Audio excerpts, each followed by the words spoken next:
You and I roll in some of the same circles, Ricky, online in the third-party repair industry. I reached out to you as I had suspicions that if we were to have a chat, the conversation would be interesting, as we in many respects have had a similar journey over the past decade, and in many other respects our paths contrast quite nicely. Some of the similarities, I guess, firstly, we both founded our businesses. I think I'm 2010. Is that the same for you? Yeah, it's roughly the same time as me. It's 2010 time.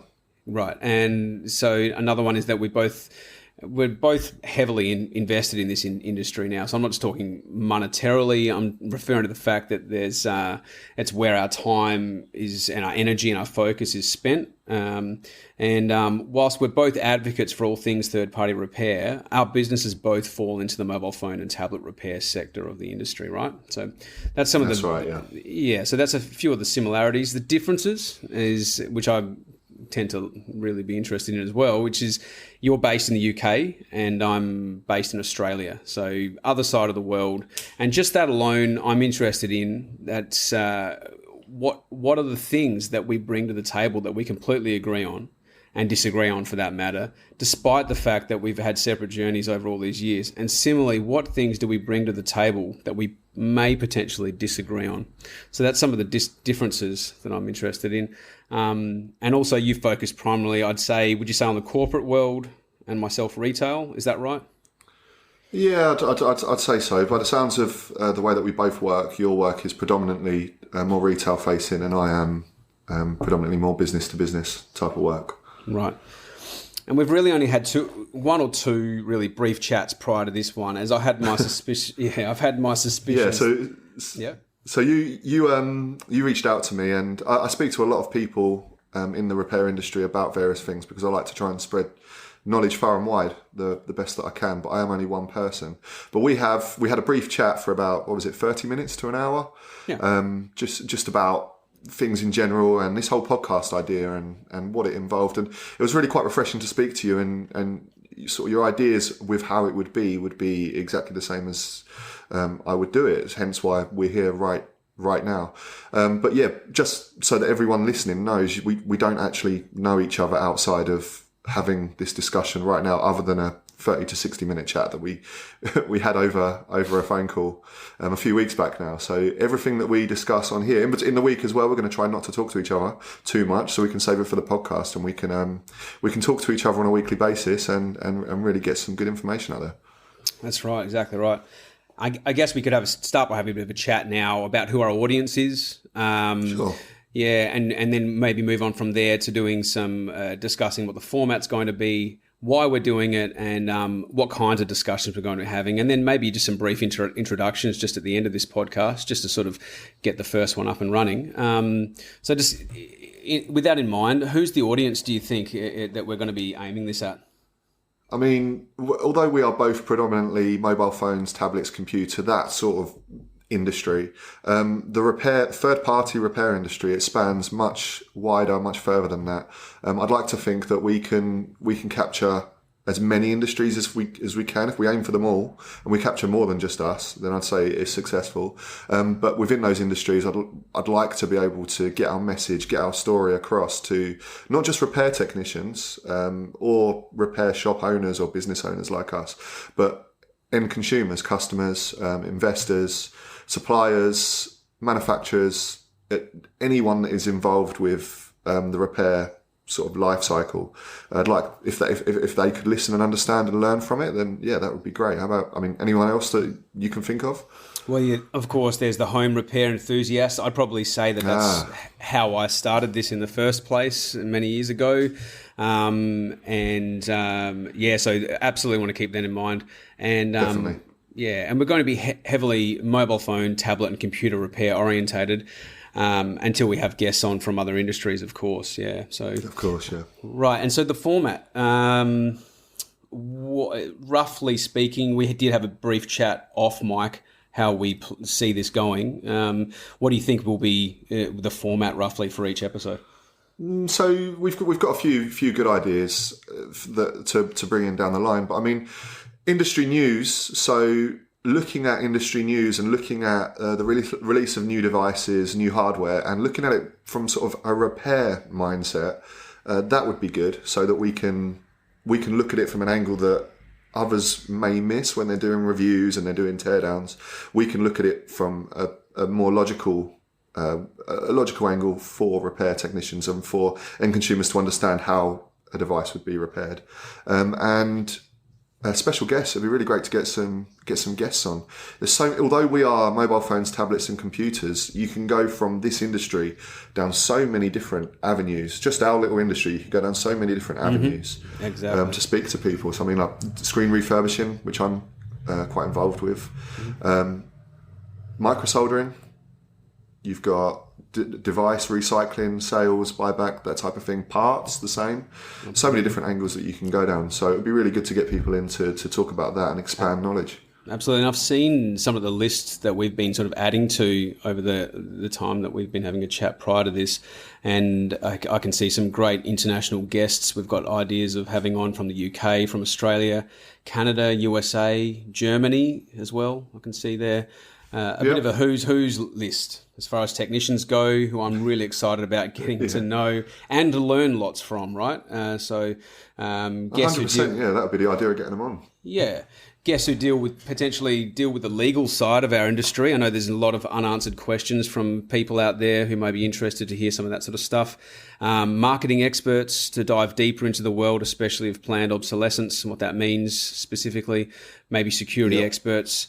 And like you said, cross-industry repair technicians from partner industries outside of ours to hear their stories and any similarities and trends that we can see that might be forming between our industries, just to name a few. So, really excited about that.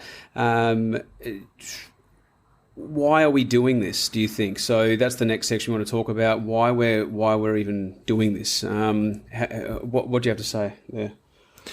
I think you and me, after speaking to you, it was really quite refreshing to hear that you have no loyalty to anyone other than yourself, which is very similar to me. Although I'm happy to speak to people, we owe no loyalty to anyone, and we're sort of quite open-minded about things. We neither of us have any hidden agenda to use this podcast or anything that we say and do for anything else. It's just purely to spread information and to have discussions and open that up to the world. And I mean, the whole idea of it, I guess, would be to just open up the conversation and awareness around the repairability and the lifespan of the products that we own, that the end consumers own.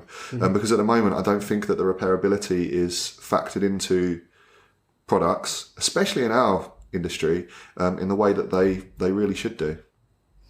Absolutely. Yeah, I couldn't agree with you any more there. So the next bit we wanted to have a quick chat about while we've got time is what kinds of discussions and interactions are we looking to document here for our audience, right? So one of the things that comes to my mind initially is the challenges that third-party repair companies can experience, and also to then engage in some longer-form discussion style that digs into deeper into these topics, such as modular and board level work, display refurbing, as we discussed before, even just all to do with the sales of pre-owned devices and any kind of protection accessories. Obviously, that's part of our industry as well. Potentially business ideas, innovations, and any entrepreneurial sort of stuff that we maybe want to dive into there a little bit. And something which I know that you like to talk a lot about, that we've talked a fair bit off mic now about, which is the trifecta of hardware and customized software working in tandem with the cloud, right? So could you perhaps just, without diving too deep into it in this episode, I know we're going to be getting right into it into future ones, perhaps have a bit of a chat now, just riff on what that is exactly. Yeah, sure. So by trifecta, I mean three things: the hardware, the customized software, and in working in tandem with the cloud. The real basics of this are that companies, they can make their hardware and they can make their customized software, and then they can do sort of authentication checks via software updates or just simply via the internet, via the device being web connected, and they can limit the functionality of the device after it's been purchased via those three things. So it's all planned into the product. It's part of the product's life cycle, and it's something that it affects a lot of different industries, not just us. But it's something that is very close to my heart and something that I really want to shine a light on. Absolutely. There's no reason why, just because it's something that's trending more and more in our industry, that there's no reason why that same thing can't trend further in other repair industries. Exactly right. Yeah. 100%. Yeah. Next, maybe we want to have a bit of a chat about ourselves and introduce ourselves. I'm sure the audience is interested to find out a bit about who they're listening to right now. Yeah, definitely.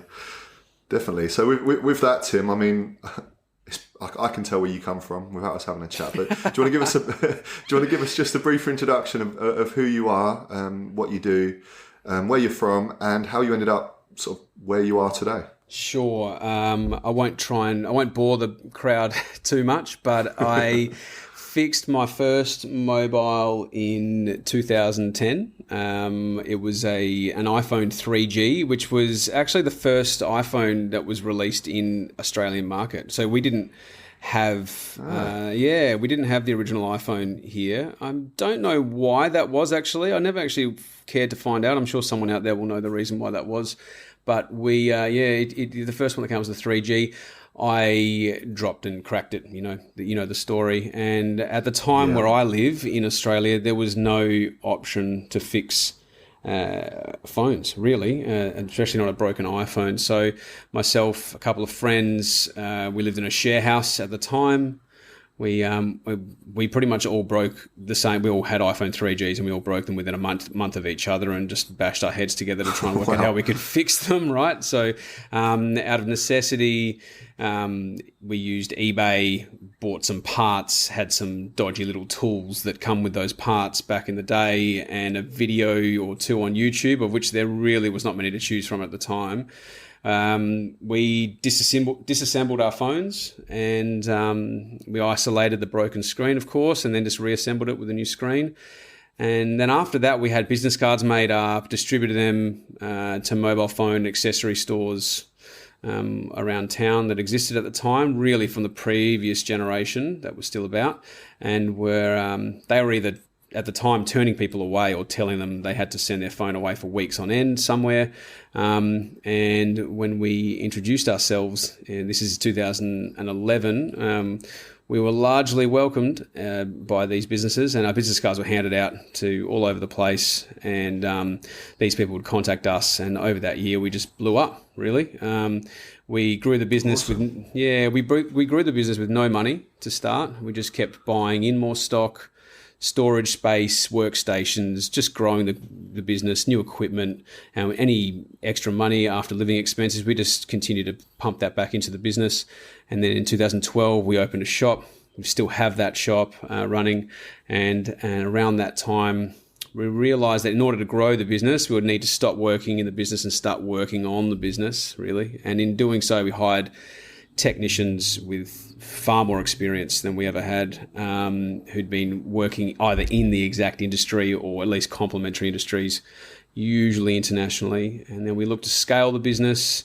And in addition to the usual modular work, we introduced board repair, data recovery. We do LCD refurbishment as well. And we've now also moved into especially the sale of pre-owned devices. And in addition, we promoted our service to government departments, schools, small businesses, corporations. And that's who we are today. Ricky, I'd love to hear a bit about you. How did you end up speaking to me here and doing what you're doing? So that's really quite interesting that you say that. The iPhone 3G, that's the exact reason that I got into repair as well. Right. I had the iPhone 2G. We were lucky enough to have that. They were very strict on the carriers on the iPhone 2G, but I had that. I never broke the iPhone 2G. It was so well made. It was probably my favourite phone still to date. Mm-hmm. But the iPhone 3G, I upgraded to that, and then I broke the screen. And as you say, the repair options were very thin, if non-existent. So that's exactly how I got into repair. I ordered the parts, just the screen and digitizer without the LCD screen. I swapped it, and it cost me next to nothing compared to the cost of a new phone. So that sort of gave me the bug to get into it. And now I've got about 9 or 10 technicians, engineers, and I've got 3 admin staff, and we're predominantly business to business. But with what we do, we get to see a lot of new devices quite quickly, so quite soon after they're released. And we don't just see them because we see them because they need repair. And with that, and with the way that manufacturers are, we get to see the insides of them. And for me, I really enjoy every new product cycle for any manufacturer. I enjoy taking it apart, and I enjoy seeing the revisions in the hardware with repairability in mind. So when they've made little grooves into the frame so that you can leave your screwdriver in there, or they've moved one component from here to somewhere else so that they're easier to disassemble and repair, I really enjoy that side of it for what I do. And I guess I see it as more of a hobby than a job. But like you, I've had to step back and run the business from a higher level, if you would. But I am a technician at heart. I really enjoy getting my hands dirty. So every single week I make sure that I make time to do some repairs, because I miss them if I don't do them for too long. That's right. Well, this is fantastic. I'm really excited about the next step, the journey, everything we've discussed today, learning a whole heap of stuff, meeting new people. So thanks for taking the time with me today. No, it's been great. Cheers, Tim. It's been great speaking. And we'll get together again next week. We'll put it out there, and hopefully we can have some good chats and share some good information. Sounds good. Speak soon. Speak soon, mate. Bye.